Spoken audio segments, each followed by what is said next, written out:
चलिए अब देखते हैं फ्रीलांस वर्क के लिए एजेंसी के पास कैसे जाएं। इसके लिए आपके पास कुछ रास्ते मौजूद हैं। पहला रास्ता तो यह है कि आप सीधे तौर पर क्लाइंट के पास जाएं और उनके साथ ऐसे रिश्ते बनाएं जिससे आपको एक स्टडी इनकम मिलने लगे। हालांकि परेशानी यह है कि ज्यादातर मीडियम से लेकर बड़े बिजनेस के पास पहले से ही किसी डिजिटल एजेंसी के साथ जुड़े होते हैं, जबकि छोटे बिजनेस के पास कई सारे बड़े प्रोजेक्ट्स नहीं होते हैं। मगर आपको घबराने की कोई जरूरत नहीं है। सबसे बेहतरीन तरीका यही है कि आप डिजिटल एजेंसीज को सीधे तौर पर टारगेट करें, क्योंकि वे पहले ही क्लाइंट रोस्टर को असेंबल करने की मेहनत कर चुके हैं। अब सिर्फ आपको इतना करना है कि आप उस एजेंसी को कन्विंस कर सकें कि आप एक qualified, legitimate and dependable freelancer हैं जो उनकी मदद कर सकता है।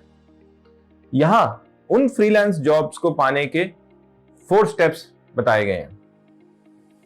फर्स्ट, सेल्फ प्रमोशनल मटेरियल बनाएं।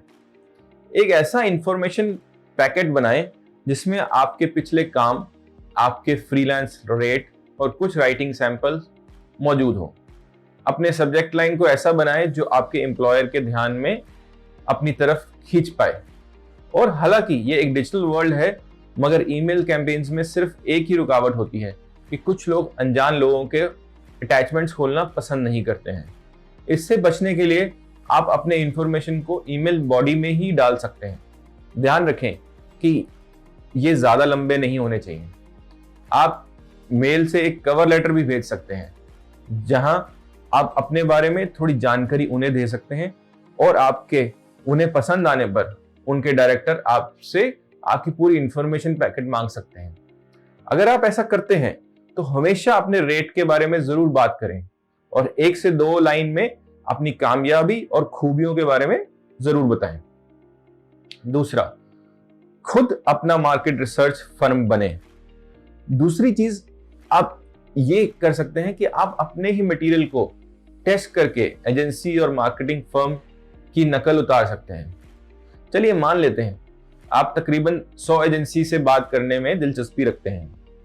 अब इसमें आप 10 एजेंसीज को चुनें और उन्हें एक छोटा सा कार्ड भेजें जिसमें थोड़ी सी जानकारी दी हुई हो और उन्हें बताएं कि वे किस तरीके से आपके पैकेट के लिए रिक्वेस्ट कर सकते हैं। यही चीज 30 एजेंसीज के साथ दोहराएं और देखें कि किस कैंपेन से सबसे बेहतरीन नतीजे दिए गए हैं और उसी तरीके को बाकी 70 फर्म्स से बात करने के लिए इस्तेमाल करें।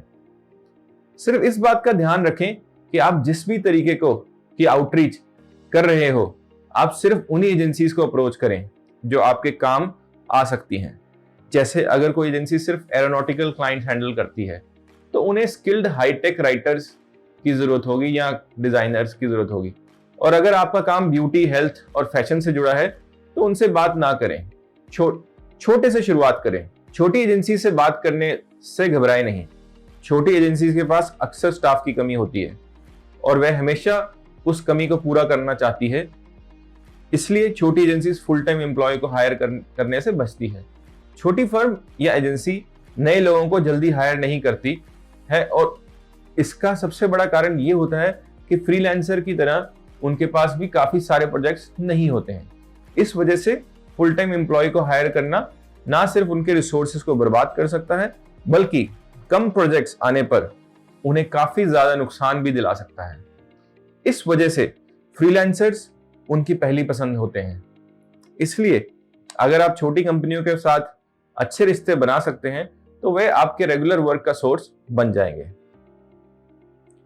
फोर्थ, अपने कनेक्शंस का इस्तेमाल करें। चलिए, अब तक हमने प्रीवियस लेक्चर्स में ये जाना कि हम किस तरह से अपने नेटवर्क को बना सकते हैं, उन्हें मेंटेन कर सकते हैं और उनका इस्तेमाल कर सकते हैं। ये आपके नेटवर्क को इस्तेमाल करने का सिर्फ एक हिस्सा है।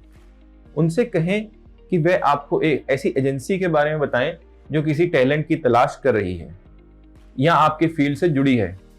अपने फील्ड में मौजूद अपने साथी फ्रीलांसर से बात करें और पूछें कि जिस एजेंसी के लिए वे काम कर रहे हैं क्या उन्हें किसी फ्रीलांसर की तलाश है। आपको हमेशा ही अपने जान पहचान के लोगों के साथ शुरुआत करनी चाहिए।